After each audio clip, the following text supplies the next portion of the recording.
मुझे बेटा ही चाहिए। एक शिक्षाप्रद कहानी। रोहित, अरे सीमा सुनो, क्या तुमने कोई हमारे बच्चे के लिए नाम सोचे हैं? सीमा ने मेज पर चाय रखते हुए कहा, हाँ मैंने बहुत नाम सोचे हैं, तुम चाहो तो डायरी में पढ़ सकते हो। कुछ लड़की के और कुछ लड़के के, दोनों के नाम मैंने लिख रखे हैं, तुम्हें जो पसंद आए उन पर टिक कर दो। रोहित सीमा को घूरते हुए बोला, लड़की के नाम का क्या होगा? हमारा लड़का ही होगा, लड़की नहीं, क्योंकि मुझे बेटा ही चाहिए। सीमा ये बात सुनकर दुखी हो गई और बोली, अगर लड़की हुई तो? रोहित सीमा की बात काटते हुए बोला, लड़की कैसे होगी?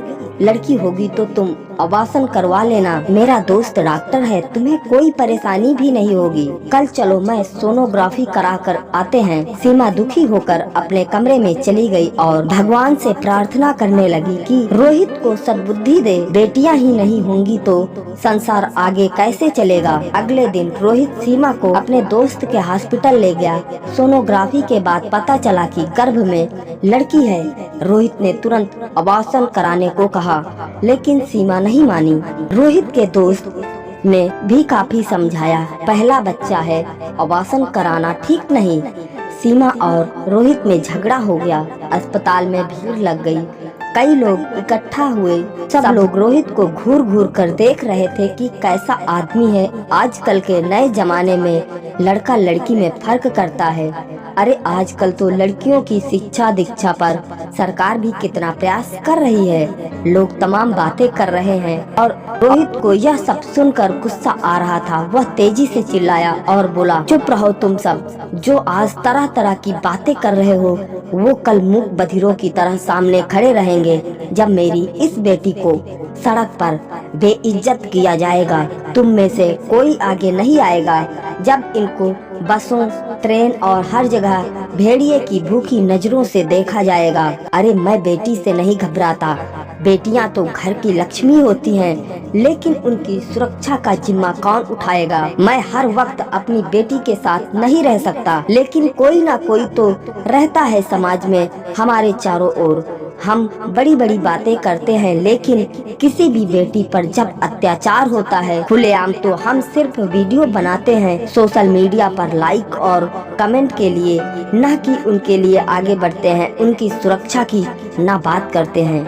अरे मैं कैसे इस बेटी को जन्म लेने दूं, जिसका पता नहीं कि 6 महीने बाद कोई उसका रेप कर दे। अरे मुझे सोचकर ही शर्म आती है। 6 महीने की बच्चियों के साथ रेप होता है, छोटी छोटी बच्चियों के अंग काट दिए जाते हैं। मैं अपनी बेटी को क्यों पैदा करूं? इसीलिए उसके मांस के चिथड़े हो जाएं। उस दर्द से मैं अभी इसको, उस दर्द से अच्छा है मैं अभी इसको विकसित होने से पहले ही हमेशा के लिए मुक्त कर दूं, क्योंकि मैं अपनी बच्ची के साथ ऐसा अत्याचार नहीं देख सकता। क्योंकि मैं जिस समाज में जी रहा हूँ वो इंसानों का नहीं, भूखे बहसी भेड़ियों का है। और जब तक इस समाज में ऐसे भूखे बहसी भेड़िए घूम रहे हैं, मैं इस बेटी को जन्म नहीं लेने दूंगा। आप लोग नहीं समझते कि जब एक बेटी पे अत्याचार होता है तो एक बाप के कलेजे पे क्या बीतती है। रोहित की बात सुनकर सब शांत हो गए, सब सोच में पड़ गए,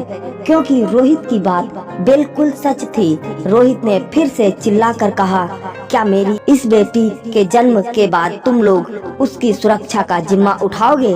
क्या उसका हर पल साथ दोगे? उसे अपनी बेटी मानोगे? अगर तुम मुझे वचन दो तो मुझे इस बेटी को जन्म देने में कोई परेशानी नहीं है। मैं इस बेटी को बेटे की तरह पालूंगा, लेकिन क्या तुम सब इसे बेटे की तरह समझोगे?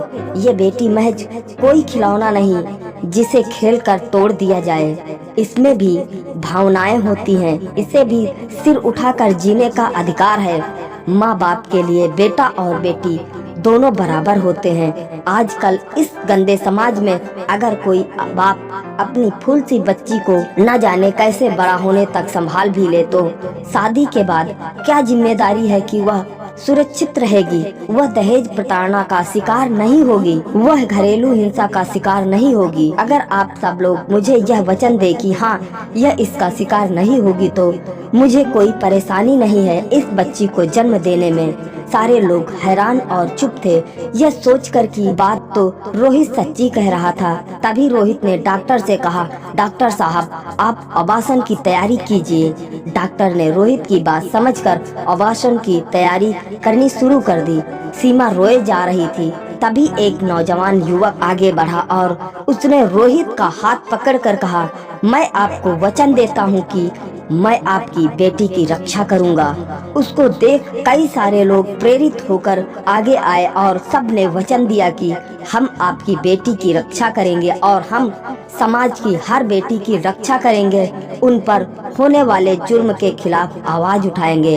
ऐसे करके अस्पताल में मौजूद सारे लोग रोहित को वचन देने लगे। यह बात पूरे शहर में फैल गई और शहर से पूरे समाज में सभी ने एक दूसरे की बेटियों की सुरक्षा के लिए एक दूसरे को वचन दिया और बेटियों पर होने वाले अत्याचार को मुंह तोड़ जवाब देने का संकल्प लिया। कुछ महीनों बाद रोहित के घर में एक फूल सी नन्ही प्यारी बेटी हुई, जिसने जन्म लेने से रोहित, सीमा और सभी लोग बहुत खुश थे। रोहित ने उस घटना के बाद फिर कभी नहीं कहा कि मुझे बेटा ही चाहिए।